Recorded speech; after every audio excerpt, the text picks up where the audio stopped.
Oh, man. Oh, that was perfect. Okay, you're done. Oh, my God. You're good. So, Hall, what did you do this week? One more time. Hold on. Oh, yes, y'all. Yes, y'all. You know what it is. It's them kids and wives and 9 to 5s, but we are still married to the games. 074? Yeah. I think 74. Man, I am worn out. You guys, as much as I love doing this podcast, you guys are getting the rest of Gabe. Like, I saved up just enough to do this podcast, and I'm crashing after this podcast. Isn't that a new DLC for the Last of Us? It's The Last of Gabe. Yes, The Last of Gabe.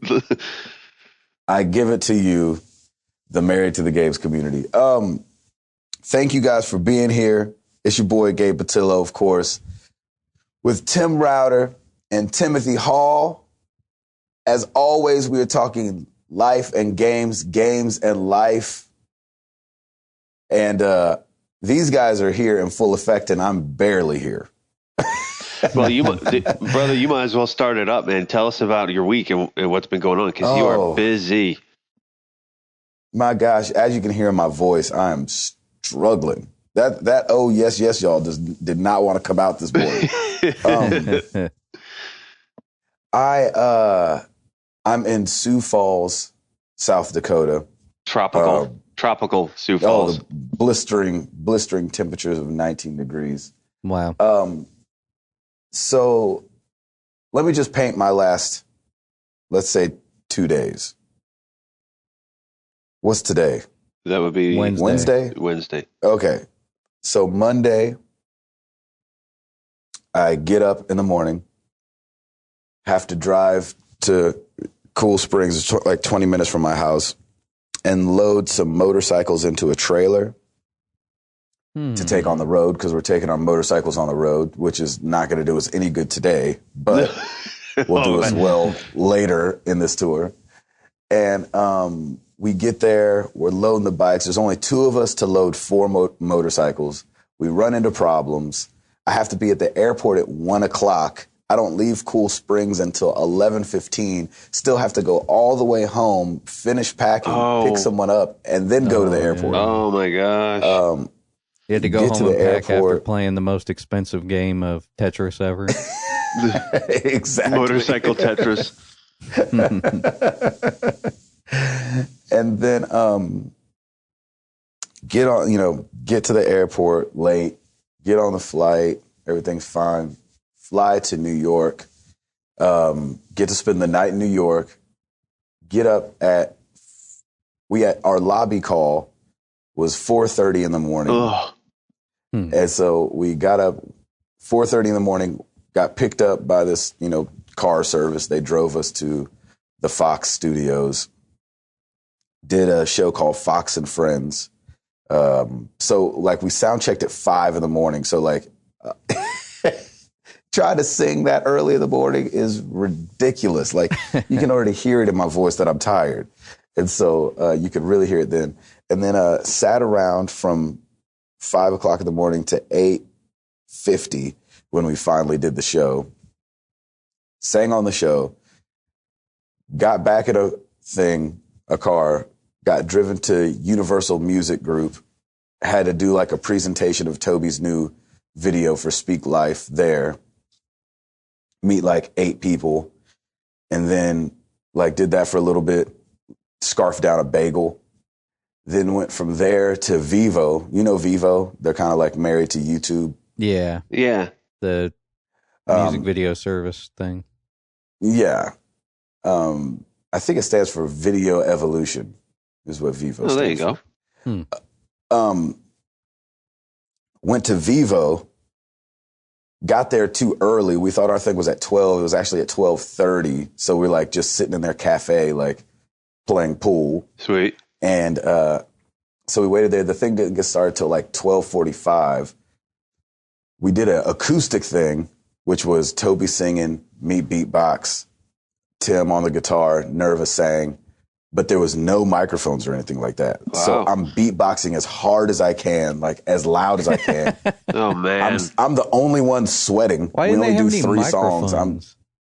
Because it was just like a cafe, come meet the people that work at Vivo kind of thing. Okay. So it's only like, 45 people or something like that. Anyway, that ends up being cool. Leave there, get on a plane, go to the airport, get on a plane to Chicago, and we get on our flight at 4:00, sit on the tarmac for an hour, and then the 2-hour flight to Chicago.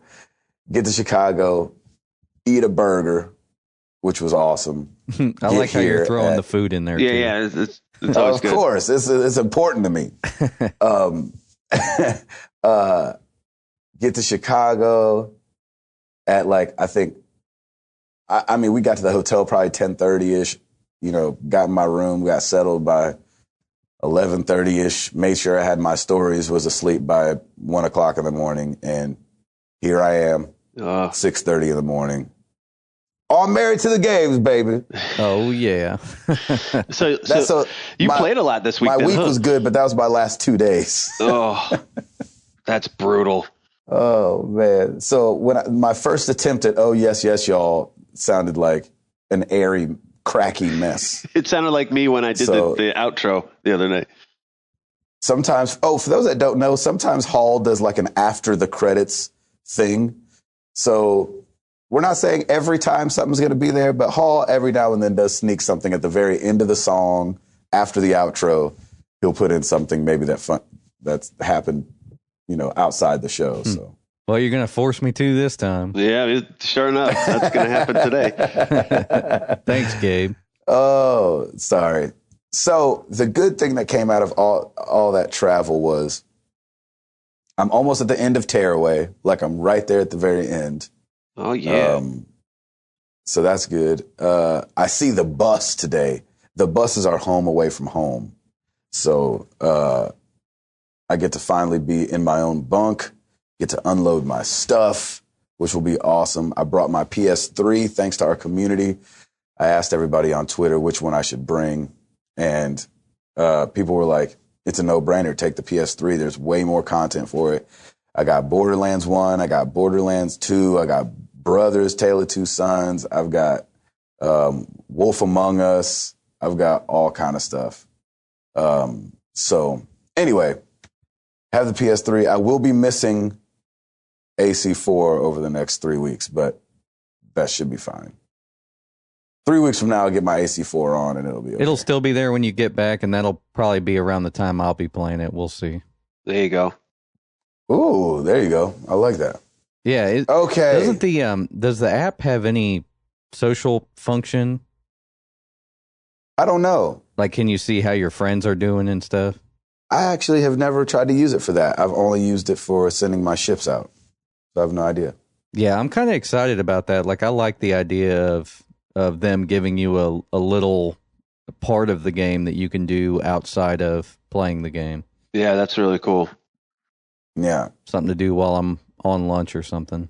Exactly. So I'm gonna be sending my fleets out and stuff like that over the next 3 weeks on my phone, but that'll be about it for Assassin's Creed. Unless I get some blazing internet, then I'll Vita it up.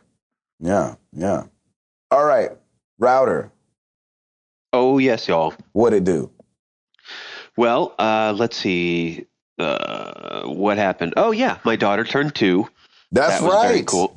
We had a little shindig on Saturday, and it was just great. My wife was a beast when it comes to planning a party like this, and she just put all this stuff together. The living room furniture was out again. I had to put that in the garage, and we rented these big tables, and it was a bunny themed. So somehow she actually found an organization. They're called Little Critters, and they'll bring like farm animals and that kind of stuff to a party. And so she got like 3, 5, or 6 week old bunny rabbits, and the kids just freaked out over it. They just loved it, It was and they awesome. were really, it was really cool. And then at the end of the day, everybody took one home. Yeah, everybody really wanted to take them home. They were really, they were really sweet. But she just knocked it out of the park, and Piper, I think, had a great time. To the point where she's going through this phase where she just wants to take off her clothes and run around in her diaper, and she almost did that at the party. So we almost we almost had a streaker moment. It's a bad thing. We gotta get that demon out of there, boy. That's right. Yeah, I came around the corner. She just had her shirt on with just a dress. Like, look at me. Yeah, I was like, whoa, put your clothes on. Running around all crazy. Yeah. But where's your parents? So it's amazing. Everybody says, oh, time flies, it goes like that, and before you know it, they're in college, and I'm starting to really believe it, because I can't believe it's 2 years already. So crazy. So after that, the poor girl, she now has strep throat and another ear infection. So let me ask you this: does she get an ear infection every other week? As I listen back through the podcast, I'm like, she just had a double ear infection 2 weeks ago. Yep. Yeah, she did. And we actually have to go to an ENT specialist now. Our pediatrician was like, we need to just figure out what our options are. She may have to get tubes, which would really, really suck. I'd really my brother had to get those. Yep, I'm really trying to avoid that, but we'll see what happens. Kids just get them so easy. It's one of those weird things where like parents can be super freaky about ear infections, but it's funny because the ear infection itself is not contagious. What happens is like you get a cold or you get strep, and then the buildup that comes along with all that mucus and stuff in your head gives you the ear infection. Yeah, and apparently her ear canals are tiny anyway, so if there's any type of blockage or anything, she can get an ear infection pretty easily. So it was kind of pathetic. Like, she had a little bit of a fever over the weekend, and we were just monitoring it, and it fluctuated. But then yesterday she woke up and she was just burning up. And so we took her to the doctor. She had her 2-year exam anyway. And so the doctor's like, well, her throat's beat red, so we're going to give her a strep test, which that went over really well, by the way. And then they took a little blood. But other than that, she's a perfectly healthy baby, just running around doing her thing. But I just feel bad for her. She just kind of looks pathetic. Other than always being sick, she's perfectly healthy. Other than always having ear infections, she's great. That's so funny. Just the way you worded that was hilarious. Yeah. So, but she's such a happy baby. That's what's so nice. Like, she doesn't. I think her and Amara are very similar in that way. Like, where they get sick, they don't really get like real droopy and like. Yeah, you really wouldn't tell. Cranky. Yeah, and those two, man, they play hard together. Holy cow! I mean, they were running around just going ape, and it was really cute to see. So it was a lot of fun. So that pretty much consumed the entire weekend. I did get some good play time in though. I am currently playing Mass Effect 3, and absolutely loving that game. I mean, it's just huge and epic, and it's just fun, and I'm just doing as many missions as I can. And I just love the fact that everything's tying into a grand story. It's like I'm playing a movie, and it's really good. And like the decisions that I make affect different things, and it's so much fun, man. I'm a huge fan now of that franchise. How do you like it in comparison to 2? Because you played 2 more recently. Yeah, I played 2 more recently. It's very similar. I think it's still too early to tell. I'm really enjoying it, though. There's just so many upgrades you can do, and I've been really experimenting with all the different weapon mods to see. I'm just trying to maximize the most amount of damage I can do. I went ahead and I did repurchase my Blood Dragon armor from Mass Effect 2 because I had it Mass Effect 2, and then, of course, I didn't have it when it carried over to 3, but I found it, and I'm like, yes, I got to, because I love that armor for some reason. It just looks cool. It does look pretty cool. So, I'm just kind of moving along, and you know what's so weird about those different armors? Like, I always thought about getting some, but for some reason, I never liked his face being covered up. So I never wore a helmet the whole game. Oh, yeah. I hardly saw his face in the second one just because of that armor. Yeah, me too. Wow. So I think I got used to it. That's exactly right. And I in the back of my mind, I'm like, I'm not wearing a helmet and I'm going into battle. This is not going to be a good thing. Yeah, exactly. So Makes sense. yeah, it's such a good game. I've been trying to get a little Mario Kart in there too. That's one of those, like, you need an hour really to do to complete a mission and do kind of your little scavenging on Mass Effect 3. But if I have like 30 minutes, I'll pop in the Wii and play just a little Mario Kart, because you can do a full a track series in like 15, 20 minutes. So I'm still because I had to start over, I'm still doing the 50cc, but I'm trying to get those 3 stars. It's so hard to get. It's harder than you think it like it the really it's funny. is. I looked it up because I was like, okay, what is the criteria of getting 3 stars? And Yep. Coming to find out, hardcore. you can't barely hit anything in the road. You can't hit the walls. You got to be in first place most of the time, which all naturally happens because we're fairly good at the game. But like every now and then you'll slip on a banana or something like that. And then next thing you know, it's 2 stars. Yep. Yeah. And that was the challenge that I had the first time I did it. But it's funny because it's been so long since I played. Like I've forgotten some of the tracks. So it's nice to go back and redo some of those. I'm like, oh, that's right. And then I know like the little tips and tricks. I mean, the difference though is that if you're in first place, you only get your banana and a cube and maybe a red shell every once in a while. But like where the shortcuts are is really when you need the mushrooms or, the star or something like that, where you can just bypass it all and cut through. But you can't do that if you're in first place. So yeah, it's fun though, man. I love that game. I'm so excited for Mario Kart 8. It's just going to be so much fun. Oh yeah, it's going to be awesome. I've blabbed long enough. Mr. Hall, please discuss how your week was. I was hoping you'd blab long, so I don't have a whole lot. I did. I don't think I mentioned that I finished the Burial at Sea episode 1. Oh right. Oh, and nice. The Infinite DLC. Yeah, I finished that before our last episode. I think I just forgot to mention, and I had posted out on the forum that I was kind of little meh on it. Like it was cool to jump back in. It plays exactly like the regular game does, Infinite, but there's not a whole lot there. Like if I would have paid, I think it's either $10 or $15 just to buy the episode alone. If I didn't buy the season pass, I would have been a little disappointed, I think. I've heard that. Yeah, I've heard that from other people too. Like it's one of those, it's good, but it's not, it could have been better, or it's just, it's just kind of there. It could have been a little bit longer, because there's really only a couple of objectives in the entire thing. Huh. And when you get to the second half of the game, it's pretty much the same thing for the whole second half. Gotcha. So there wasn't a whole lot there. It looks like they probably could have been working on something more ambitious, but didn't get enough time. Because they walk you through the whole new Rapture. Like if you've played BioShock 1, then this will be really cool for you to get to see that world again. And they did so much attention to detail in that world, but it's just to look at. So you can really skip through all of it. You know what I mean? Sure. I mean, and I didn't exactly barrel through the thing, and I got through it in probably an hour and a half. So, oh, wow. That's really short. Yeah, so it kind of felt like an episode of The Wolf Among Us almost. Like it was the same length, and it told less story, so it was kind of, for me, just less fun, I guess. Speaking of which, did you play that as well? Oh, I already beat that last week. Oh yeah, remember we discussed that? Yeah, it was really good though. So I mean, I recommend it if you haven't played it, or if you're waiting for the Vita version. I'm sorry.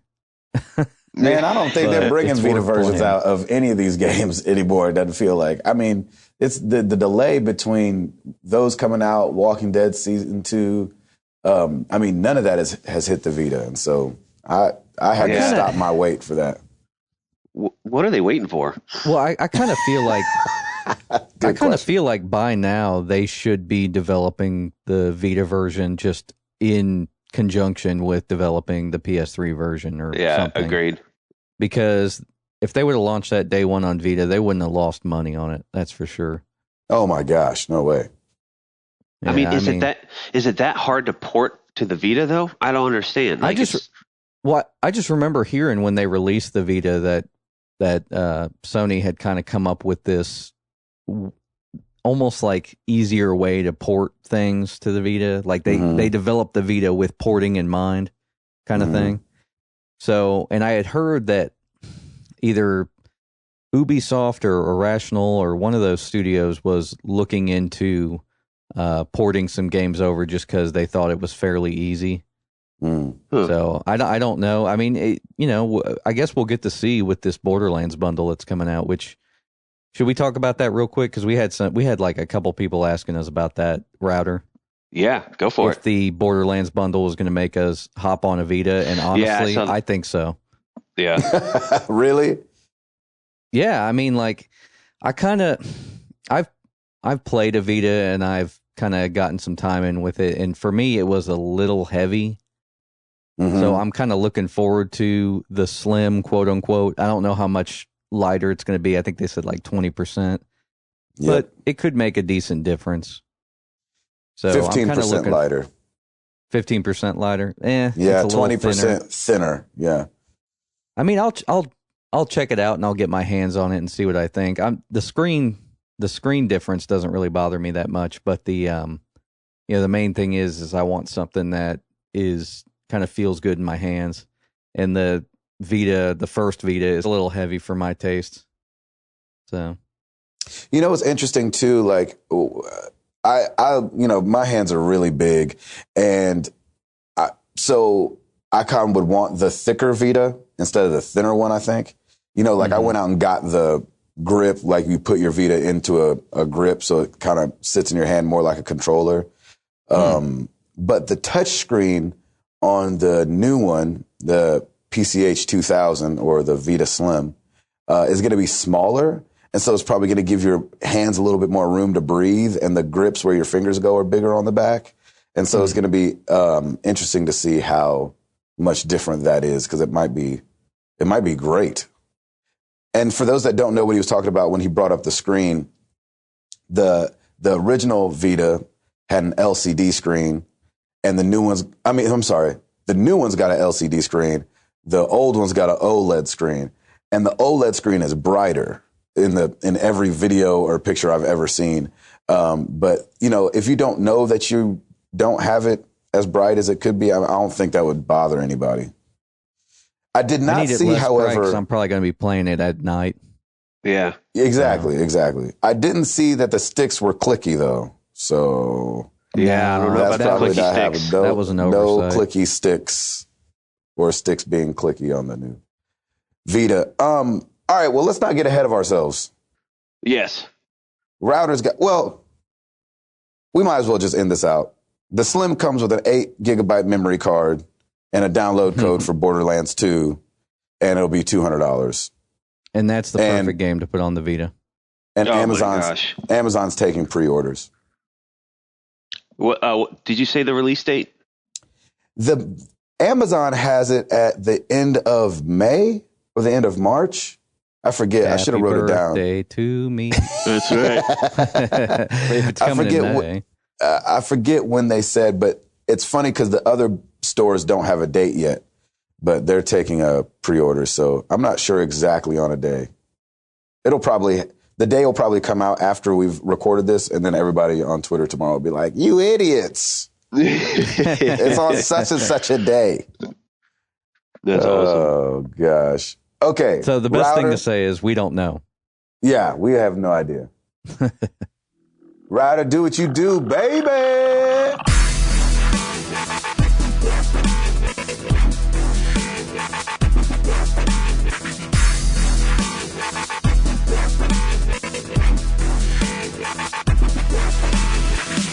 New releases for this week. Ladies and gentlemen, we've got The Last of Us DLC Left Behind on Valentine's Day for the PS3. Guess who's on the road on Valentine's Day? That's right. And like I said last week, there's going to be a lot of very sad ladies that are just going to be alone because their mans are going to be playing some Last of Us. No, it's all good. So yeah, that releases this week. We're actually getting some good stuff coming in finally. Lightning Returns Final Fantasy 13 for the 360 and PS3. I thought you said That's good coming out stuff. this week. I'm just kidding. Well, I'm just joking. I'm getting there. So we have Nice. Ubisoft looks like they're releasing a Far Cry compilation for the PS3. You get 2, 3, and Blood Dragon. So that's awesome. Don't you get 1 too? The original? I don't know. It's funny, when I looked sense. at it, I felt like it didn't say the first one either, but that would only make sense that it was 1, 2, 3, and Blood Dragon. But you know how people are doing lately. I heard that they went back and redid one, and it's called Far Cry Classic now. Right, and that's just what I was going to say. Like an HD the upgrade. Xbox that's coming got out, that one, I think. Yeah, Xbox and PS3 got them both. Okay. So I don't understand why they're doing one separately versus a Far Cry compilation of 2, 3, and Blood Dragon. But either way, great game, and that's a nice little release. And Paul, did you play Far Cry 2? I played a little bit of it for that game audio class, and honestly, it kind of felt like a last gen game to me. Yeah, and I may be alone on that. I kind of wonder if they tweaked anything, but I doubt it. Well, I don't know anything. Is it on PS3? Yeah, Far Cry 2 is on PS3. I think when we played it in class, we played it on the Xbox, which was the better version. Yeah, and it just, like I said, to me, it just felt a little rough around the edges. Like it felt kind of like an Xbox game. So. Did it have was it like 3, or was 3 a huge departure from 1 and 2? 3 was quite a bit different to me. Like it handled differently. The AI was much better. Really, it's obviously a new story, right? Yeah, a different story for sure. But honestly, I think I would feel like going back to 2 after playing 3. You're probably going to be let down a little bit. I think. I just because of the gameplay is much different. Like the AI is just like ridiculous. Like it's like on or off. Like you'll be sneaking. If you do a wrong turn or you accidentally stand up, they'll notice you immediately. But if you like sneak right by them and you literally like walk by them, they're not going to see you. Like the AI is just terrible. So, but it's older AI. I mean, the game has a lot of excuses that work in its favor. It's just an older game. Yeah, gotcha. Router, sorry. The Xbox is releasing The Witcher 2: Assassins of King's Silver Box collection. Skull Girls Encore for the PS3. The Lego Movie video game for everybody: Wii U, Xbox One, PS4, 3DS, blah blah blah blah blah blah. Loco Cycles coming out on Xbox 360 and PC, and then the one that I've completely been waiting for, Barbie Dreamhouse Party for the Wii, for the Wii U, and the 3DS. Of course, you've been waiting for that one. Well, when Piper starts getting into games, that's the kind of stuff I'm probably going to end up having to buy. I know. Oh my gosh! So that is so funny. Yeah, so that's it for new releases. So we're starting to get some stuff put together, which is nice, and we got some good games coming out this year, and I'm excited to announce them as we get them, which will be great. Sweet. Top selling games for the week ending February 1st. We got some change-ups finally, which is amazing. Number 10, Call of Duty Ghosts for the Xbox One. Number 9, here's an interesting one, Assassin's Creed 4 Black Flag Xbox 360 edition. Really? So, yeah, that crept up into the top 10, which is pretty interesting. Could be because that they've been putting that thing on sale a bunch. Yeah, they really have. Could be right. Could have finally affected it. Number 8, Pokemon XY. Number 7, Tomb Raider Definitive Edition for the Xbox One. Ooh, really? Yes. Number 6, Call of Duty Ghosts for the PS3. 5, GTA 5 for the PS3. Number 4, Grand Theft Auto for the 360. Lord have mercy. Number 3, Call of Duty Ghosts for the 360. I'm going to just be saying Call of Duty Ghosts and Grand Theft Auto 5 for like the next couple months anyway. Speaking of, did you guys hear that Grand Theft Auto 5 sold over like 30 million? It's unbelievable. That's ridiculous. That's worldwide, isn't it? Yes. Yeah. Yeah, that's insane. Just insane. Here's where we got a little bit of a shakeup. The number 2 game, Minecraft for the 360. Oh. Boo. I'm just kidding. But number 1, Tomb Raider Definitive Edition for the PS4. I knew that was going to be in there. What? I knew it. PS4 has actually toppled and claimed the number 1 spot for like the first time in forever. It beat the Xbox 360 version by nearly 15,000 units. So I mean, that's not that much, but that's still crazy. Oh, you're talking about the Xbox One version? The PS4 beat out the Xbox One? Yeah, the PS4 beat out the Xbox One by about 15,000 units. And that's got to be because of the frame rate thing that came out. Yeah, could be. Or just that there's more PlayStations out there. Yeah. That's a possibility. That's pretty interesting, man. I mean, I haven't seen any PS3 or PS4 game really topping the charts like that. So that was really cool. That was really surprising. I don't think since release week, I don't think the PS4 has been up there since the release week or the week after release week before the Xbone came out. Yep. Wow. So there you number have it. 1. Yeah, there you have it. Crap. They're your new releases for last week. And that's pretty cool. Good job, Router. Good job. Yeah. I got you. Hall, give us something. Well, I kind of wanted to, this is a really good segue for talking a little bit about why the definitive edition of PS4 probably beat out the Xbox One. So we were talking about this, was it 2 weeks ago or last week that it came out that the definitive edition on PS4 was going to be running at 60 frames and the Xbox One version was going to be running at 30. And, I had mentioned, the PS4 one is probably running at 60, but it probably does some slowdown here and there. That's to be expected. But it came out this week with an interview with a developer. He was mentioning the Xbox One, the RAM is slower, and we all kind of knew that already. But he did say that the fact that the PS4 has faster RAM, it's a lot easier to do 1080p. And I imagine then it's probably a lot easier to do a better frame rate because you have faster memory. Wow. So it kind of was something that was confirmed through a developer in an interview that just basically, it's easier to develop for the PS4 this time. It's very strange. So, and it's kind of like, you talk about flip flop, boy. Sheesh Louise. Yeah, it's a lot of people were saying with this generation, like, and obviously we're really early into this new generation, so we're not downplaying the Xbox One. It's going to do just fine. I see no problems there. But I mean, they're kind of taking a different role this time. I mean, the Xbox 360, like Major Nelson was saying, remember when the 360 came out, it took a little bit to get traction, but that's, to me, I don't think that's the case. Because when the 360 came out, I just remember everybody being all about it. I mean, once you saw the graphical difference, like going between Xbox and Xbox 360, it was ridiculous. Yeah, and the price compared to the PS3 was, I mean, the price gap. was definitely better, but the 360 had that year jump too. It came out a year before, and to be honest, like, the 360 latched on pretty quick. I noticed that all my friends had them, and I got one in 2006.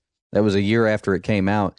And like I said, everybody I knew already had them, and they weren't like big gamers. They were just, casual gamers, and they all had one. Yeah. So it caught on really fast, the attach rate. Yeah. Well, Go ahead. I was just going to say, here's what concerns me if I'm an Xbox One user, is that if they're having issues with Tomb Raider, how is this going to be fixed come Titanfall? Oh, no. Well, Titanfall's running at 720p.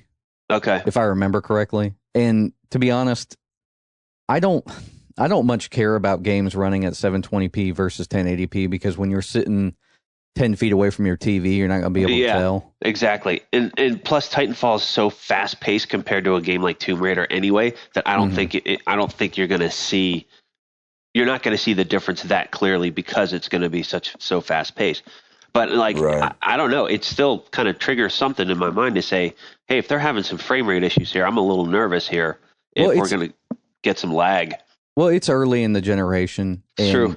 And I think that the reason they went with 720p is because they wanted to lock that frame rate, which I am completely on board with. Oh, yeah, no, I totally agree. That's way smarter. Yeah, I mean, I would rather have a steady frame rate than 1080p. I don't care much about 1080p, but I want the game to be steady. Yep. For sure. But they did say that Microsoft is going to be releasing, I think, a new developer update or developer kit update that kind of helps tweak that a little bit, that RAM. That's great. That's great. And I bet as we kind of go through here, I bet they're going to start to kind of pull back some of the resources that the OS takes over. Yeah. Just because, the thing about the OS too is it's very graphic heavy. Like, I mean, I know that they've got the tiles and stuff, but it does take up a lot of those resources that the system needs to use for games. And, I think that the Xbox One's interface does look much cooler. I think it definitely works as an entertainment device. Great. Yeah. But there needs to be a way to either, for them to either tweak that down or kind of change it a little bit to be more efficient. And I think they will. I think it's just a matter of time. I did notice too, a lot of my friends and coworkers have Windows 8, and they don't ever really use the tile interface. But it's kind of one of those things I think that's always running on the OS, so you kind of have to compensate for it by having a faster machine. Exactly. Yeah, I would assume by the end of this year there'll be updates, there'll be new dev kits or a dev update or something. Yeah, a dev update that's really going to be able to configure and tweak so that the OS is just running really efficiently and really solid. And it's exciting. That'll be great. That just means greater opportunity for better quality games. Yeah, and I know the news outlets are kind of making a big deal about it now, but I think we'll see parity soon enough. Like you'll see the game look exactly the same on both consoles. It took forever, last gen for the PS3 games to come up to par with the 360 games. So yeah, it's just because people, they had to kind of learn how to use the tools that they had. So I think we'll see the same thing. There you go. Nice. Speaking of all that, Titanfall, as we were talking about, is accepting beta applications now. So go to titanfall.com/beta. Go sign up. It'll be open until the 14th of February. Just a time for you to start playing some Last of Us DLC. And I think they're going to start sending out the last invites. I think will go out on the 17th. So if you guys go sign up, it's for Xbox One and PC. No 360s, sorry. Boo. And no pre-order required, which is nice. But it's English only, English text and audio through the beta only. Oh, darn. Exactly. And of course, the game will be out the 11th of March on Xbone and PC, and the March 25th for the 360. So go sign up for that beta and let us know how it is, please. Yeah, that's incoming soon enough. I'll either. Yeah, that's right around the corner, man. Holy cow! Right around the corner, Jack. I mean, if it's not coming to Redbox, I'll just buy it. In the words of Pocahontas, just around the river bend. Oh, you definitely have a daughter, brother. Yeah. You have a daughter. It's kind of crazy, doesn't? Just to take a sidestep here, doesn't Pocahontas kind of take a sidestep to everybody else? Like she's not in the princess collection, or yeah, she gets gypped. Yeah, she's not. Yeah, it's ridiculous. She should be. She should Stuff be that in we there. should talk about on a gaming podcast. Right. Yeah, that's the hot topics. I noticed that when Chris subjects. and I went to, I think we went to Disney. I think it might have been 2 years ago or a year ago or something. But we noticed that when we went there, we didn't see Pocahontas stuff anywhere. No. Interesting, right? Yeah, it's pretty weird. I saw more Star Wars stuff, and they didn't even own them at the time. This is so awesome. It's a shame. Hall, give us something else. Michael Pachter, because he is kind of infamous in this industry. Sometimes I think he infamous likes just for saying stuff. Yeah, like sometimes I think he likes to say controversial stuff just so people will be like, "Oh yeah, Michael Pachter." Okay, yeah, I know who he is. It's all a publicity stunt. Yeah, exactly. It's like, I got to get my name out there. So he might have done this. I don't know if his company did this as a press release or something, but he basically said that he thinks PlayStation Now is a joke because he said that no publisher is going to allow any titles less than 2 years old to appear on the service. Which, and what was his reasoning for that? I don't know, because first of all, developers have already been putting out games that are less than 2 years old on PS Plus. So that kind of negates that argument right there. And second of all, a lot of people were saying, well, it's just like Netflix, we don't, with Netflix, like, I know that there's not going to be new stuff on there, and I don't care. It's just something to watch. Yeah. Like if I want to watch season 1 of a show, like Exactly. for instance, they've got all of Dexter up there now. Yeah, and that show started in like 2006 or something. Yeah, I need to watch that show. The shows are way better than the movies on Netflix streaming. That's for sure. Yeah, that's really what Netflix streaming is known for, to go through and watch an entire season of a show, over a week or something. So, But this to me, like I said, it kind of fell flat just because of what I've seen them doing with PS Plus. For instance, we just got Infinite. Infinite's been out for like a year. Yep. So right. I don't think they're afraid. It'll be a year, actually, March 26th, I think. Yeah. So even less than a year, and it's on for free for PlayStation Plus. Game. Besides that, it's a good marketing tool. Because Absolutely. I have read reports from developers saying, well, we sold more DLC, or, hey, it affected other versions of the game, like the developer of Thomas Was Alone. Did they release that through PS Plus for, was it PS4 maybe? Thomas Was Alone? I think so. Or maybe Vita? I can't remember. Yeah, Vita. It might have been Vita. He said when he released that for free that he saw PC version, or the PC version, getting sold more often. That's amazing. So it's just a good publicity tool. Exactly. And people say, well, why are you giving this away for free? Well, there's a reason behind it, because it's going to pay back in the long run, and I am such a good fan of that, and a good example of that because of the whole because of Borderlands and what happened there when they released Borderlands for free. That's how I got hooked on that series. And I have Borderlands 2 now, and I'll whatever. I didn't get a ton of DLC for this one. I probably should have, but I'm excited for what they're going to do next. Hey, wait for your Vita version, man. It's going to come with all the DLC. That's right.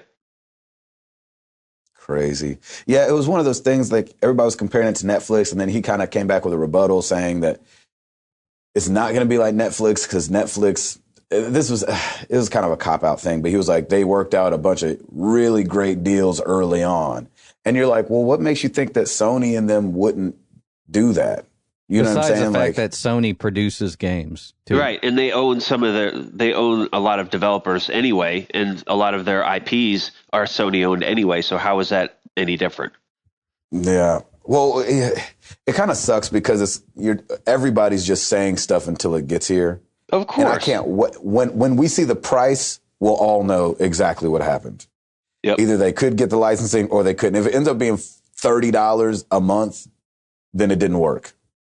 If it ends up being like $15 or something like that, then something went right. And if depending on how big the catalog is, I think that's a great gauge to find out the effectiveness of, or just the collection that you can potentially play. If it is more expensive, then hey, you're not getting as much as you probably should. I mean, Netflix, it's hard to even compare, because Netflix, that's a pretty crazy thing that you get that much content for like $9 a month. Yeah. That's a grip of content. Yes, but it is. Just like any subscription service, people are going to sign up and not use it. And so that's where you start really getting paid, because that's like me with EverQuest. I think I was signed up to EverQuest for 2 years and never played the game. Nice. If anybody remembers what EverQuest is, it's like one of the original MMOs. But, and that's how they get their money. I've had Mud sitting in my house, the movie with Matthew McConaughey, sitting in my house for probably 3 months from Netflix, but every month I'm paying them for that disc-based service. You know what I mean? So that's what'll happen with PlayStation Now too, because people will sign up just like I'm going to sign up and not use it, or hopefully enough people will sign up. Like Hall was saying, I went back and looked through my friends list to see like how many people had Plus. Way more people have Plus than don't have Plus. And so if it ends up being as good a value as Plus is, then we don't have anything to worry about. Yeah. And they don't have anything to worry about. Yep. I think kind of like you said, Gabe, like one of the reasons they might be getting into this business is exactly that people forget. Because working in software, I kind of have my ear to the ground on this stuff. And the reason that Adobe went with the Creative Cloud was not because, because if you think of Creative Cloud, it is almost cheaper because they were releasing updates every year. And the reason they went to that model was so they can have a year-long cash flow. Like the problem that you have selling software is that you'll have seasons of growth. So you'll have, you release the new update and then everybody buys it. And then you kind of have like a low run rate for a while. Yeah. The reason that a lot of services want to go to subscription is so they just have cash flow year round, basically. Right. Yeah, it's like insurance. It's insurance. Yeah. Exactly. You know what I'm saying? You pay every month, even though you don't use it. Every month. Yeah. You know what I mean? All right. So another thing that happened since we talked last were the DICE Awards, the 17th annual DICE Awards. Oh, right. DICE stands for Direction Out. What does it stand for? Design. Oh, I didn't write it down. I should have.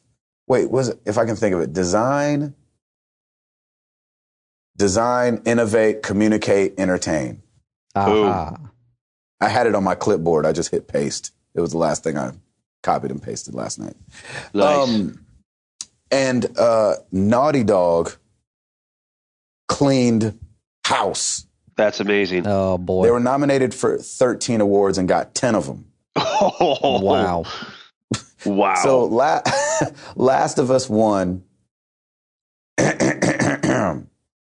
Game of the Year, Outstanding Achievement in Game Direction, Outstanding Innovation in Gaming, Outstanding Achievement in Sound Design, big ups to our boy. Yep. Mm-hmm. Outstanding Achievement in Story, Outstanding Achievement in Character Performance for Ellie, Ashley Johnson, shout out. She killed that junk. Outstanding Achievement in Art Direction, Outstanding Achievement in Visual Engineering, Outstanding Achievement in Animation, and Adventure Game of the Year. Wow. Holy crap. Boy, if there isn't a lot of pressure for Naughty Dog now to deliver on the next game, then I don't know. I don't know what. No, that's right, Jack. Gosh. They now officially have the weight of the world on their shoulders. Actually, no, I take it. They have the spotlight on them from here on out, and that can put a lot of pressure. So, man. I think it's amazing because I love them. I just hope that they continue to deliver stuff, and I'm sure they will. Of course. A couple of other winners: BioShock Infinite, Outstanding Achievement in Original Music Composition and Action Game of the Year. GTA 5, Outstanding Achievement in Gameplay Engineering, and Outstanding Achievement for selling a crap load of games. That's Gabe's award that he added to the. No, I just added that because they sold so many games. That's amazing. Brothers: A Tale of Two Sons won Downloadable Game of the Year. I want to play that. I know. Download it's free. Yep. Plants vs. Zombies 2, Mobile Game of the Year, and Casual Game of the Year. Do you agree with that? I mean, whatever. Okay. No, just kidding. For me, it was, I was disappointed, but I love Plants vs. Zombies. So I can see if somebody, and I got on there and that was all I played when I downloaded it. So if you look at it from the standpoint of somebody playing it every once in a while, then maybe it stays fresh. But for me, I flew through it, and every time the update comes out, I update and then I play through it. And so, right. And for Mobile Game of the Year, it was up against Wolf Among Us, which I thought was interesting, episode 1, which obviously I don't feel like can win because it's such an incomplete story. It's like 2 hours long. Right. But, we'll see probably awards going that one's way once it's finished, kind of like we saw with Walking Dead. Injustice Gods Among Us won Fighting Game of the Year. XCOM Enemy Within won Strategy Simulation Game of the Year. And Super Mario 3D World won Family Game of the Year. Oh, I got to go pick that up. That's not all the awards, just some highlights that I thought I'd talk about. Very cool. Before we jump into the rest of this thing, because we need to keep it moving, I want to talk about this Flappy Birds craziness. Oh, yeah. So Flappy Birds, for those that don't know, was a mobile game that went up, I think, early last year, like March or May. I always get March and May switched up in my head when I see it. But then got popularity, over the Christmas season. And the creator, here we go, Dong Nguyen is what I'm guessing. Nguyen. I have no idea how to say that. That works. Nguyen. That sounds right. That's what I'm going with. He pulled it down. He sent up a tweet right before he took it down. He said, "I am sorry, Flappy Bird's users. 22 hours from now, I will take Flappy Bird down. I cannot take this anymore." Wow. So What happened? Yeah, he says that it's, and I don't know if this is complimenting himself, but one of the things he said was he felt like the game was too addictive, and he thought that wasn't healthy for people. Even though he was getting $50,000 a day in ad revenues. Maybe he just earned enough and then said, "I'm done." Yeah, he also said it's Fez all over again. Yeah. It really Which I think is. is coming to PS4. I saw something with Fez 2 on PS4. It was like 8 minutes of Fez 2 on PS4, but I don't know what it was. I should have looked at it. Anyway, he also said, "I can call Flappy Birds a success of mine, but it has also ruined my simple life, so now I hate it." Wow. He could honestly be referring to just how much you have to keep it updated. Because I'm sure since the game was so popular, he was getting like billions of messages just saying like, "Hey, can you fix this on iPad Mini?" Or Right. "Hey, can you fix this on iPhone 3GS?" Or blah, blah, blah, blah, blah. Exactly. I don't know. So an interesting add to this, because it was so addicting and because he pulled it down, phones that download, especially iPhones, because, Android people can still get it because, just find the APK somewhere. But phones with Flappy Birds on them are getting sold on eBay. And I'm talking thousands of dollars, y'all. I'm not talking about hilarious. That blows I'm not talking about like just a couple $100 and eBay and things with Flappy Birds on it. I'm talking thousands of dollars. It's nuts. I went on there quickly last night, and there was like a 32 gigabyte iPhone, jailbroken for $10,000 with Flappy Birds. Unbelievable. Oh my, there's no way that's going to sell. So, well, here's the thing. It goes against the policies of eBay for selling copyrightable material. Oh, nice. So I don't know so they're starting to take some of the stuff down because I think you can't sell it saying, "Hey, you're buying a Flappy Bird's iPhone." But you can sell iPhones. You see what I'm saying? And so like the content that's on an iPhone is copyrightable as well. But I think if you start titling it because it's Flappy Birds, then maybe. I have no idea. But ladies and gentlemen, it is here, the Flappy Birds black market. Exactly. Yeah. So wait a minute. So does that mean you can't sell like a Vita with a memory card that has games on it? I have no idea. I mean, I think that's what they're saying. That doesn't sound. It just sounds to me like eBay's like, no, we don't want to support this crazy. Exactly. That's more what it sounds like to me. Yeah, that sounds about right. That's like you can't sell a book. You know what I mean? I mean, isn't that copyrightable as well?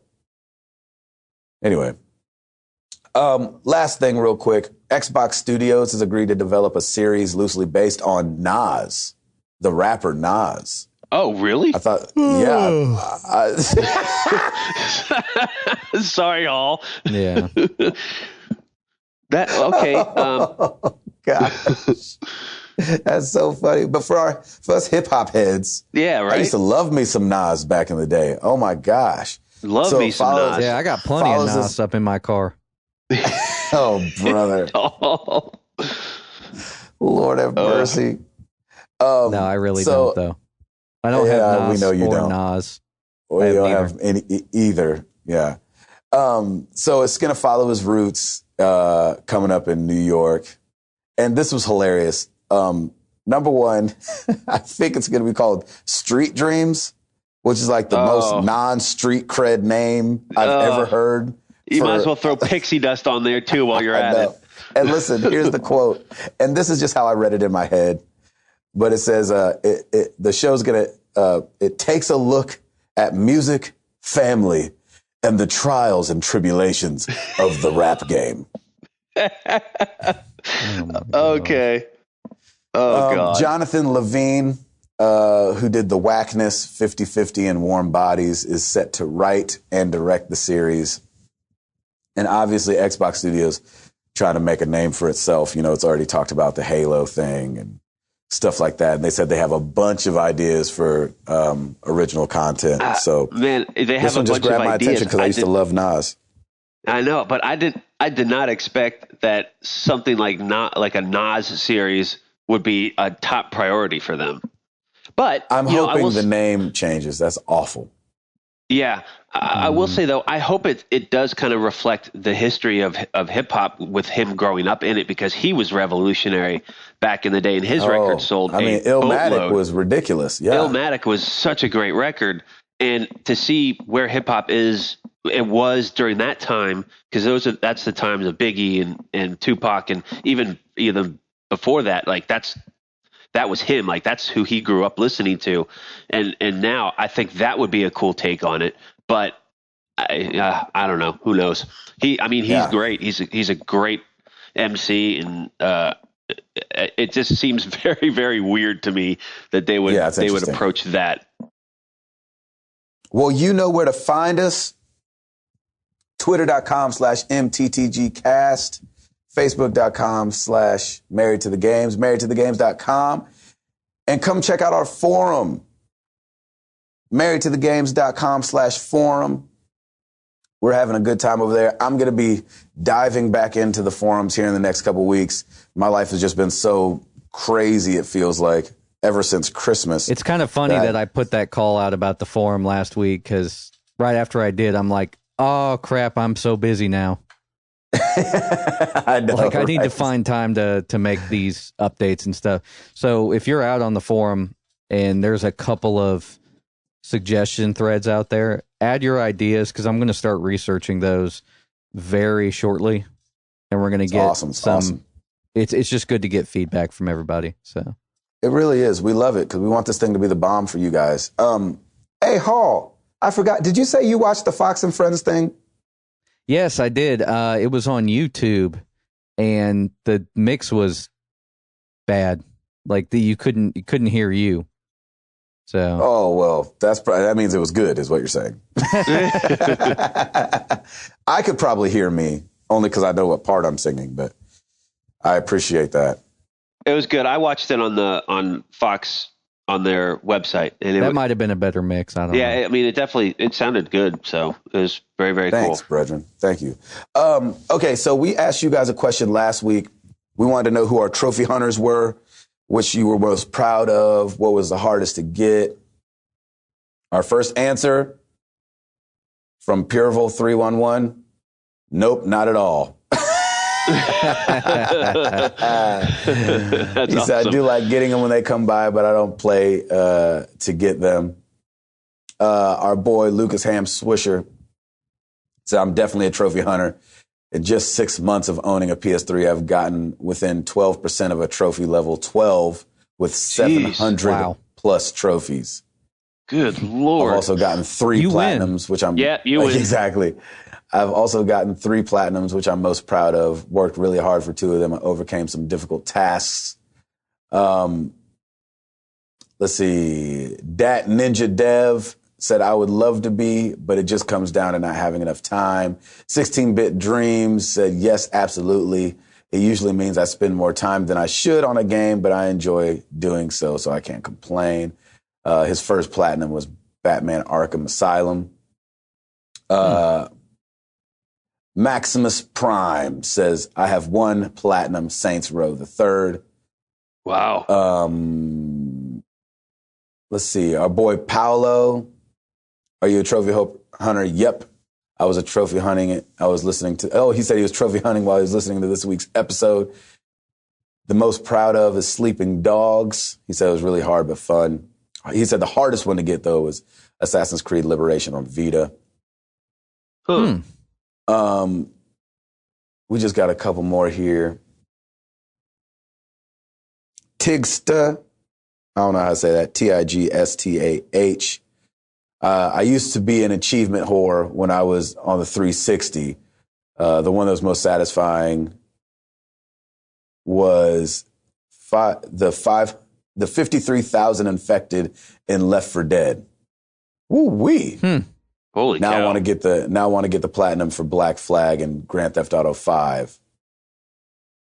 Golly, I can imagine Grand Theft Auto's got to be incredibly hard to get. Well, does that Grand Theft Autos includes some online trophies too? I think, doesn't it? Yeah, so does Assassin's Creed. Man, sucks if you don't have internet. Yep. But then again, you can't sync your trophies anyway. You probably don't even listen to this show, so it doesn't matter. So anyway, thank you guys we got a lot of answers. So check them out on the forum. We got a couple on Twitter. I forgot to put the question up last week on Twitter, but I'll do it this week. So anyway, thank you for the answers. If you want to see some more answers, we have the forum thing, and we can post that. All good in the hood, Jack. Let's get into some questions.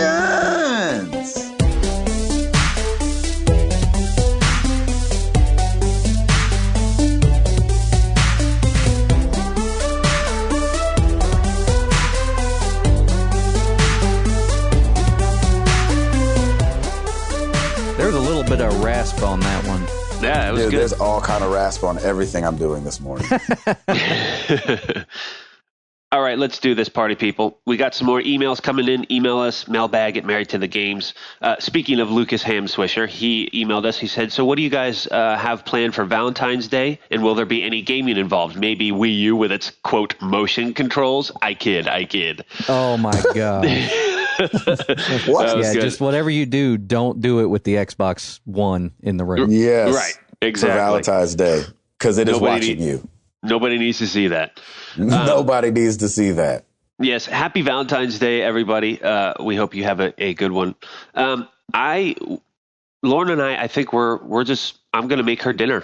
And in fact, I believe, Gabe, Jenny and Amara may be coming over too. So we may have some dinner, and then we may actually get some Mario Kart in too. So we'll have to see. My wife will bring it on some Mario Kart. Oh yeah, she can kill it.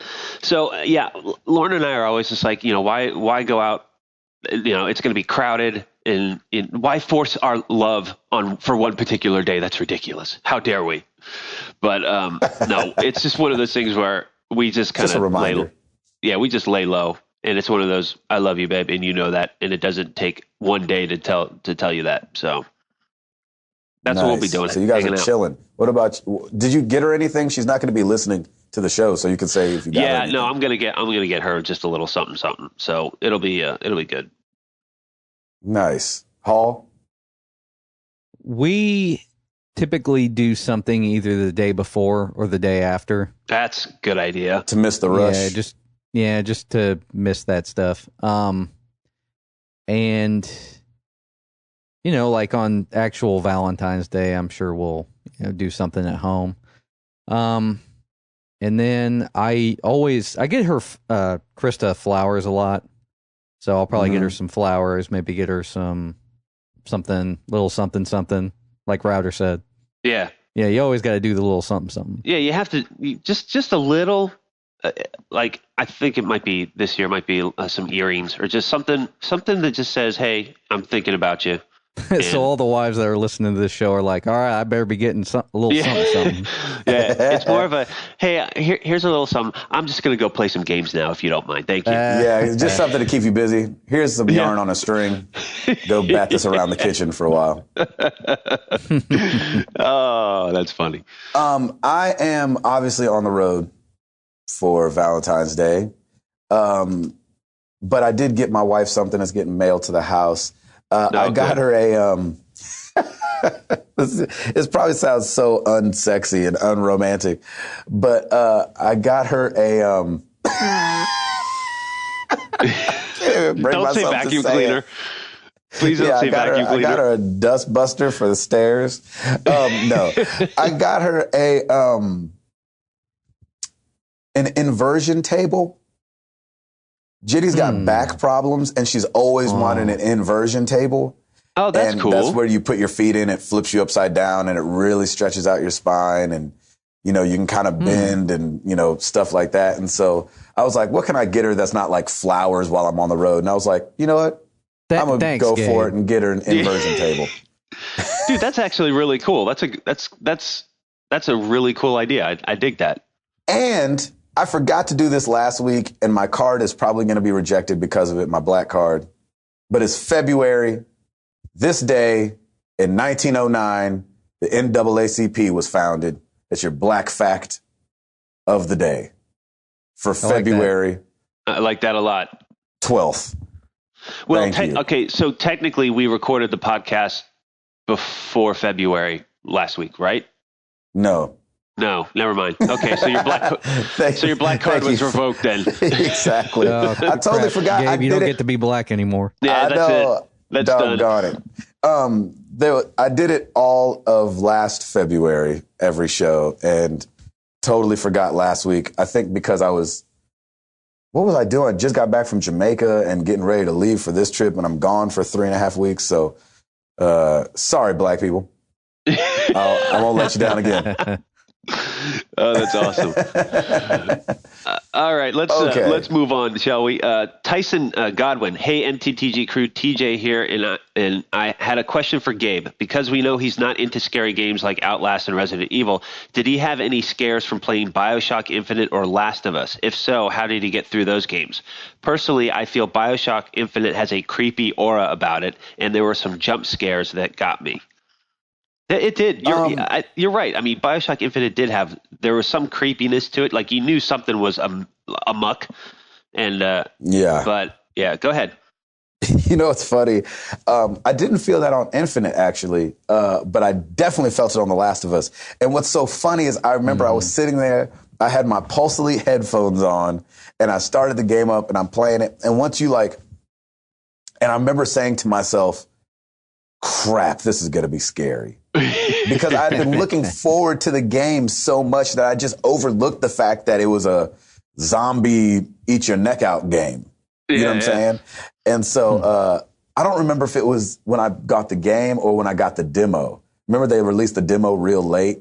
Oh, that's right. I think it was the demo, and I was like, shoot, this is going to be way scarier than I was planning on it being. But I don't know. I think that game was so good, and with Infinite 2, the story kind of overshadowed the scariness for me, where with Outlast, which I will be playing Outlast again, I'm just not home for 3 weeks, so I will be streaming it some more, but with Outlast, there's no story there. The story is a bunch of people went crazy in this insane asylum, and now you're in this insane asylum trying to get out when you shouldn't have gone in the first place. That's a terrible story. And so I'm with you on that too. I think if you're into a story, it doesn't matter. Like I think Dead Space kind of freaked me out. There were some good jump scares in Dead Space, but you wanted to continue along with the story and see how things went, that you just kind of surpassed that. Exactly. Good question. Good stuff. That was a good question. All right, let's move on to Twitter. At Sith Nightmare, what are 3 movies you are looking forward to this year? And it's actually a twofold question. And how often do you have a date night? Lauren and I try and get a date night in. Like we've been trying, we really wanted to do at least a once a week thing, but it doesn't work out that well. So it's usually once every 2 weeks or so, if we can. And the good thing is we have, my parents live here and her parents live here too. So we do have babysitters that can look out for Miss Piper, but it's just one of those things where we kind of just figure it out as we go along. 3 movies looking forward to this year, man. I don't know. I cannot wait to go see the Lego movie. We're going to get a bunch of people, a bunch of family together. Piper's going to go see it too with her nieces and nephew. I'm really looking forward to that. I've heard nothing but great things about that movie. What other movies are coming out? I don't know. I haven't really been too much in the loop. Is Transformers coming out this year? I think so. Yeah. My wife loves Transformers. I'm curious about how Mark Wahlberg's going to do on this one. He's going to do great. I think so. He's a great actor. You've never gone to a Transformers movie and walked away like, oh my gosh, the acting, Shia LaBeouf's acting is so good. Never. The first one was good. I didn't like the second one as much. Yeah, I only watched the first one, so I can't give an opinion on that. What else is even coming out this year? I don't know. I can't even remember. Well, X-Men's coming out, isn't it? Oh, Days of Future Past. Oh my gosh, I cannot wait to see that movie. Yeah, I think Krista and I'll see that. Oh, heck yeah. Me and Jenny get a date night. It's kind of the same thing as Router. If we let life get at us, then we can definitely miss it.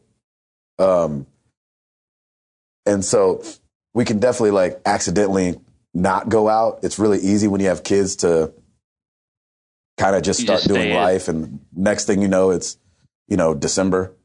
But we try to get out. We try to get out once a week. We don't always do it, but we try to make like Sundays our day to like leave tomorrow because my mom and Jenny's mom both live 1.5 miles from the house. So it's awesome. We don't really have a great excuse for not going out. So, yeah. Krista and I go out once a week because we don't have kids. So. There you go. Let that be a lesson to you. You should go out every other day. Let that be a lesson to you. Oh, that's awesome. Yeah. No, we typically go out on like I mentioned to Gabe, I think last week, we typically go out on Saturday at lunch. Oh, that's we'll awesome. do like lunch on Saturdays, every Saturday, just because, both her and I work during the week, 9 to 5. Yep. American dream, but yeah, exactly. So, getting Saturday. Is Spider-Man coming out this year? Spider-Man?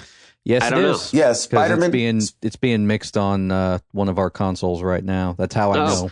Very cool. So it is or isn't? I missed what you said. It is. I knew about that like a month ago. And I don't I wasn't allowed to say anything until after they released the news. The inside scoop, Jack. So I'm looking forward to Spider-Man. Buddy. And I'm actually looking forward to number 1, making fun of RoboCop, but number 2, did they change his outfit a little bit after that leak came out?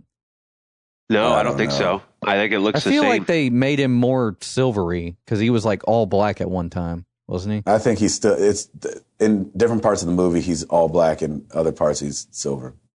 Weird. And then I don't love Russell Crowe all the time, but Noah kind of looks interesting to me. Yeah. I've heard some interesting things about that. I bet. Yeah, I mean, good question. Yeah, very good question. Let's move on. At Tattoo Travis Prospercell. What would you all do for a Klondike bar? I love me some Klondike bars. Made me think of Family Guy. Where they're like, right? Would you kill a man? That's good. What would you do for a Klondike bar? I'd do something. I don't know what. I'd skydive. I'd get up and go to the freezer. Yeah, I'd go. That's exactly right. I'd get up and go to the freezer. I love it, Hall. You're on fire today, brother. That's pretty good. I'd probably skydive. If somebody was like, "Hey, I'll give you this Klondike bar if you skydive," I'd be like, "Who's paying for the skydive?" Yeah, as long as I'm not paying for it, I'm in. Exactly. Love it. Let's move on. At Stephen Alla, Sunshine Fox 7. Do you think Metal Gear Solid 5 coming out in the form of Ground Zero and then later the Phantom Pain is a good idea. Sure. Yeah. I have no problem with it. I think it can be a good lead in. And I mean, it's like 400 Days. It's like just something to whet your appetite and get you like all remembering that you love Metal Gear Solid. Right. You know what I mean? And that's, I think, the whole point of this is they want to start getting a groundswell of people talking about it. So why not stagger it? I think it's a good idea. As long as it's not like panned in the review. Like if it comes out and the reviews are terrible, that might have been a bad idea. That would hurt, yeah. But we'll see. That's with everything, though. If something comes out as a bad, gets a bad review, idea. Everything's a bad idea once people say it sucks. People were saying Good question. people were saying that Lightning Returns was a bad idea, but I was thinking like, no, they've already got the assets and the characters developed and all that stuff. I think it's a good idea for them to put another game out because they've got all that research and development done. Yeah, might as well make some money off it. So I won't be buying it, unfortunately. I bought 13 and 13 too. I might check it out on Redbox, but I don't think I'm going to buy it, unfortunately. I think I would check it out on Redbox, and if I liked it, I'd probably pick it up. It's a good one. All right, at Max Templeton, given the backlash to EA's mobile Dungeon Keeper, do you think companies will begin pulling back on these free-to-wait games? No, I don't think so either. I think it's just one of those things where the problem is, in my opinion, I think games are. It's so saturated. The market is so saturated now when it comes to mobile gaming. Like it'll make your head spin to see how many games are available. Or how many, and just in general, how many apps are available. I think it's overwhelming, and I don't go on the App Store anymore. I just play the games that I've played, and if something really popular comes out, or I've tried something and I like it, then I'll search for that game. But I'm not sitting there browsing because it's just so overwhelming. There's a lot of stuff out there, boy. And plus, there are so many people who play mobile games who don't pay attention to any game news at all. They don't even know that game news exists. Right. So they don't know there's a backlash about anything. And they don't care. Or the game just kind of fits their need. There's so many people that like pay instead of waiting. So I don't think anybody's going to stop making those kind of games. Yeah, I agree. Good question. Yeah, that was very good. At Derek L. Putnam, not gaming related, but what is your favorite non-digital activity to do for fun with your wives? We like to go to movies and that's digital. Well, sort of, I guess. Non-digital. We go out and we love to go out and eat some good food. And if there's a new restaurant in town or something, we always like to try. And we're kind of foodies. We kind of like to go out and hey, that's digital. What is the Matrix all of a sudden? What's going on here? Are you actually eating the steak? Yes, exactly. Oh, I'm sorry. Just speaking of Matrix real quick, please, everybody go watch. Samuel L. Jackson was on a news thing called KTLA, and they were like, the entertainment segment guy was talking to him. The entertainment guy's in Hollywood. Samuel L. Jackson's in Atlanta. So he's, it's over satellite. And the guy goes, hey, so all this Marvel stuff and everything like that, and your Super Bowl commercial, did you get a lot of praise for that Super Bowl commercial? Samuel L. Jackson goes, what Super Bowl commercial? And the guy was talking about the one with Morpheus, which is obviously not Samuel L. Jackson. That's Lawrence Fishburne. Lawrence Fishburne. Yeah. Yeah. And Samuel L. Jackson goes, what Super Bowl commercial? And the guy goes, I'm sorry. He goes, I am not. He goes, see, you're just as bad as the people on Twitter. You're just as crazy as them. He's like, I'm not Lawrence Fishburne. And he does not let this guy off the hook for a good 2.5 minutes. And it's the longest 2.5 minutes of this guy's life. Oh, and that's amazing. And he got fired afterwards. And he got fired after that. And he was like, you're the entertainment guy and you don't know the difference between me and Lawrence Fishburne? He said, I'm the what's in your wallet guy. He sells cars. And Morgan Freeman also sells cars. He was like, I'm not him either. Oh, it was so funny. That's amazing. And I know that white folks are like, this is old. Okay, black people don't look alike. Yeah, but it happens to us all the time still. And so that's why it's hilarious from somebody who gets mistaken as Darius Rucker all the time. I know, right, Darius Rucker? Speaking of that Super Bowl commercial, can we talk about that real quick? The one with Lawrence Fishburne. It was good up until he started singing. Yeah. They should have just You're saying Morpheus shouldn't sing. Morpheus shouldn't sing. Yeah, Morpheus should never sing. And I think that might have been his call because I think, didn't Lawrence Fishburne kind of like leave cinema to do Broadway or something? I have no idea. I think he's been doing either Broadway or plays. You might be right. Something. Yeah, you might be right. That's funny. That's good. Oh my gosh. Anyway, Okay. sorry. Weird. That's good. Awesome. Hopefully somebody can write it in and set us straight. Who is Samuel L. Jackson? He had that show called The Cosbys, remember? Right. Right. Oh, yeah. He had an awesome show. Yeah, that guy. Pudding pops. And, Dog. Then I put him in the bucket. That's right. I can't do this is anything fun. this morning, right? Okay, at Dev A. Tyus, or Devin Tyus. With the new Slim Vita announcement with Borderlands 2, do either of the Tims have any interest in picking one up? Paul, I think you already answered that. Yeah, we already addressed that, yes. I don't think I'm going to get one. I don't need the portability of it. I don't have a reason to be perfectly honest. Like I'm usually within a 5-minute drive of my house. Like I'm not traveling much. If I was traveling more, I would probably get one. I don't see the need for it right now, just because I just like sitting in front of a nice big TV and playing games there. But I don't know. We'll see. Kyle Hall at Marvel Zombie 616. Gabe, how'd you hook up with Toby Mac? Have you been involved with any other acts besides Toby and Hootie and the Blowfish? That's awesome. Well played, sir. Well played. Oh that's good. Gosh, that's funny. That is. We really funny. we almost need a whole episode just so you can tell your story. I know. Explain. I'll do the very, very quick version. When I was 10 years old, there was a group called DC Talk, and they took out kid dancers. They wanted like little kids come out and dance, and I happened to be one of them when I was 10. And so just through that, I had a relationship with Toby, and then he had a record company called Goatee Records, and I ended up working there when I was 16. And then when I stopped working there when I was 19, he called me and asked me if I wanted to go on the road. But at the time, I was on the road with a guy named John Rubin, but that was kind of coming to a close. And then he said, "Do you want to go on the road?" And I said, "Where's the first show?" He said, "Jamaica." And I said, "Let me pray about it." Yes, I'll do that. So in March, this next month makes 12 years of on the road with Toby Mac. Going into my 13th awesome, year. man. It's a long time. Crazy. Yeah, I'm really, really, I want everyone to hear me very clearly. I am under talented to be in the job that I'm in. So I'm very, very, very grateful, and I don't take a day of it for granted. Actually, I do sometimes, but I don't mean to, but I know not to, and I'm very grateful for where God's put me. It's incredible. That's awesome, man. All right, sorry.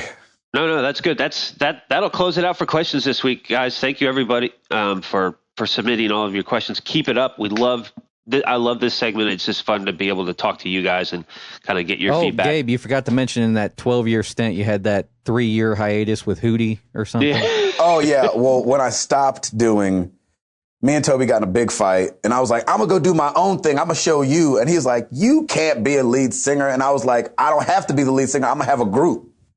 And he was like, well, you could be called Gabe Patillo and the Flecktones. And I'm like, no, I'm going to be called Hootie and the freaking Blowfish. So put that in your pipe. And I gave a swing, and we had some success and stuff like that. But now I'm back on the road with Toby. There you go. But hey, everybody's calling. By the for way, that I'm reunion kidding. show, I'm not. So. Golly. When I met Darius Rucker, I walked up to him and I was like, hey, I just want you to let you know that I'm really keeping it real for you in Franklin, Tennessee. Because everybody thinks I'm you, and I'm being nice to everyone, just so you know. That's awesome. He said, thank you. I said, I try to tell everybody we don't look alike. I said, you're taller, you're skinnier, and you're better looking. He goes, I'll take 2 out of 3. I was like, all right. That sounds good. That's awesome. Yeah, thank you guys for the questions. We have a question for you guys, as always, this week. Hall's talked about this before, just in his life, having a lapse in gaming. and kind of not gaming for a while and what brought him back to gaming. So we were wondering, has any of you guys ever stepped away from gaming for a while? How long? Why was it? Or you don't even have to say why was it, but what brought you back? How long and what brought you back to gaming? I thought that'd be a good question to ask and see what people said out there. Of course, use hashtag answer MTTG cast on the, just hashtag answer MTTG on Twitter. Yep. Or Answer you could Hootie. use answer Hootie. Yeah. Or you could say it on our forums or send us an email if you have a longer explanation. So, did you ever step away from gaming? How long? What brought you back? You guys got anything else? That's a wrap. I'm good. Well, I'm Gabe Patillo in the frozen tundras of South Dakota. That is Tim Router. That is Timothy Hall. 074. We staying married to the games, and we up out this thing. Peace!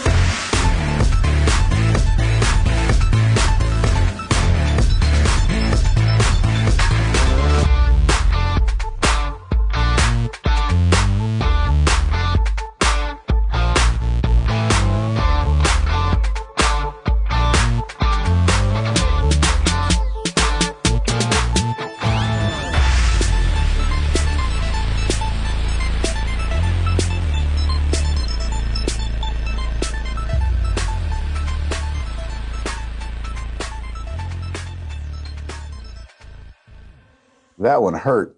I sneezed earlier and it had rasp on it. Yeah. I was like,